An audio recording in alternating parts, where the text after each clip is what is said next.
మొన్న ఎప్పుడో అసెంబ్లీలో కూర్చొని ఆ దిక్కు చూస్తూ ఉంటే నా మనసులో ఒక ఆలోచన కలిగి బాధ కలిగింది. ఆనాడు ఉద్యమ సమయంలోనైనా లేదు, తెలంగాణ రాష్ట్రం వచ్చిన తర్వాతనైనా లేదు, మొన్న ముఖ్యమంత్రిగా బాధ్యతలు చేపట్టిన తర్వాతనైనా కనీసం ఏ ఒక్క రోజు కూడా తెలంగాణ అమరవీరులకు స్తూపం దగ్గర ఒక పువ్వు పెట్టని వ్యక్తి, ఒక్కనాడు శ్రద్ధాంజలి ఘటించని వ్యక్తి ఈ రాష్ట్రానికి ముఖ్యమంత్రి అయ్యే కదా అని నా మనసుకు ఎంతో బాధ కలిగింది.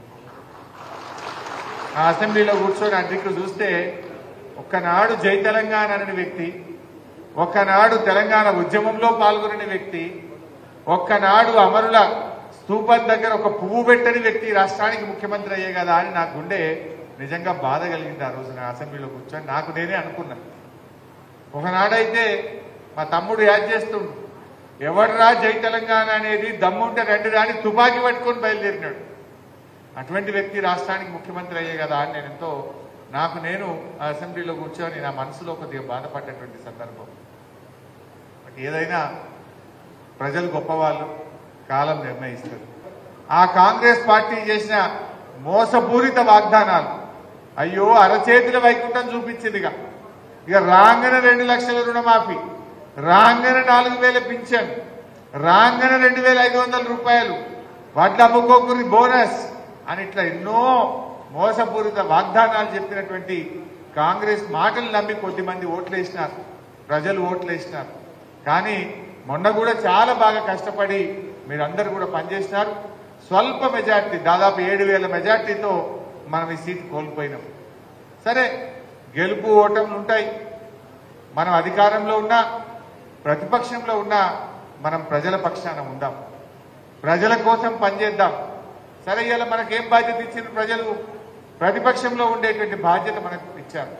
డెఫినెట్గా ఈ ప్రభుత్వం ప్రజలకు ఇచ్చిన హామీలు అమలు చేసేదాకా కూడా వాళ్ళ వెంటబడుడే, ప్రజలకు ఇచ్చిన హామీలు అమలు చేసేదాకా నిలదీసుడే.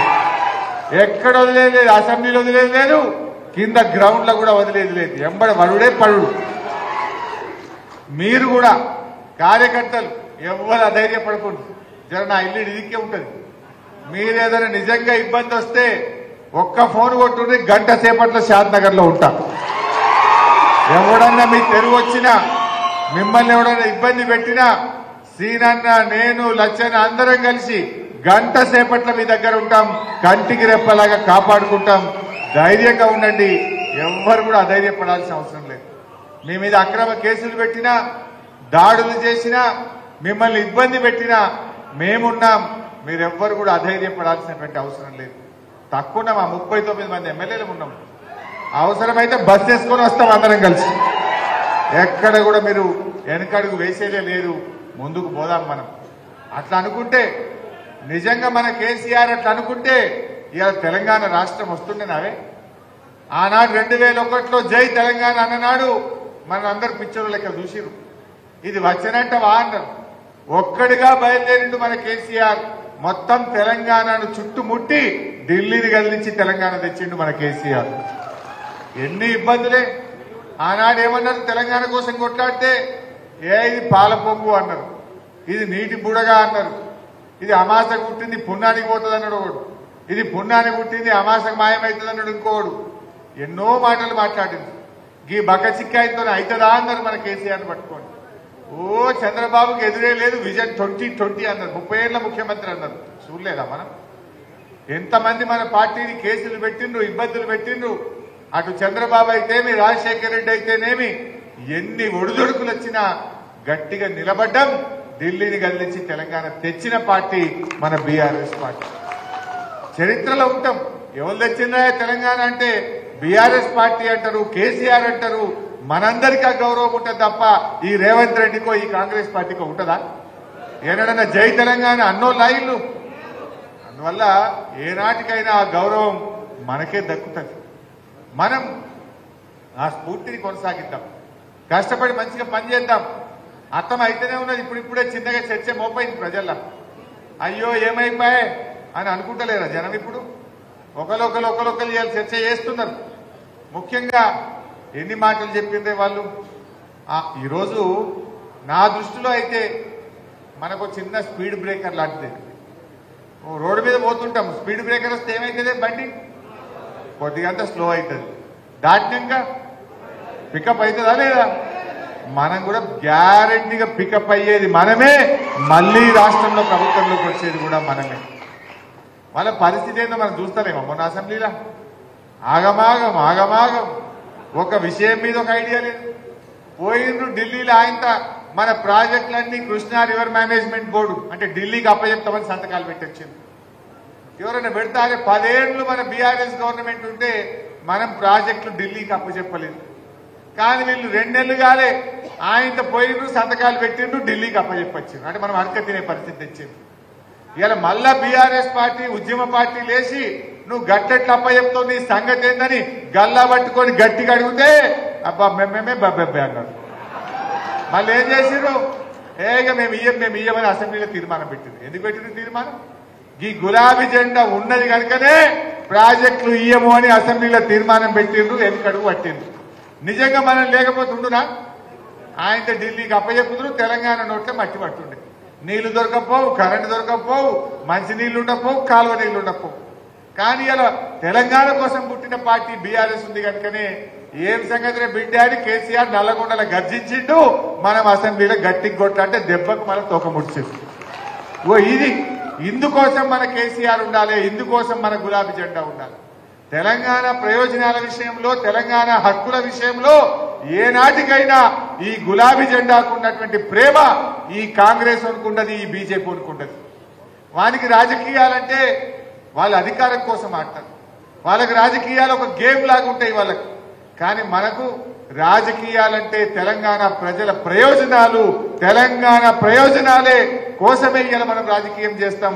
మనం ఆ ప్రయోజనాల కోసమే పుట్టిన పార్టీ ఇవాళ మన బీఆర్ఎస్ పార్టీ. అందులో మనము గట్టి కొట్లాడదాం. ఎన్ని డ్రామాలు ఆడిందే? 6 గ్యారెంటీలు అన్నారు. 6లో ఉన్నాయని 13 ఉన్నాయి. యాక్చువల్గా వాళ్ళన్నీ 420 హామీలు, 420 హామీలు ఉన్నాయి అన్ని కలిపితే. 6 గ్యారెంటీల్లో 13 ఉంటాయి. 13 ఉంటే 2 అయిపోయినాయని అబద్ధాలు ఆడుతున్నారు. వాస్తవానికి మహిళలకు సంబంధించి 3 ఉన్నాయి కార్యక్రమాలు.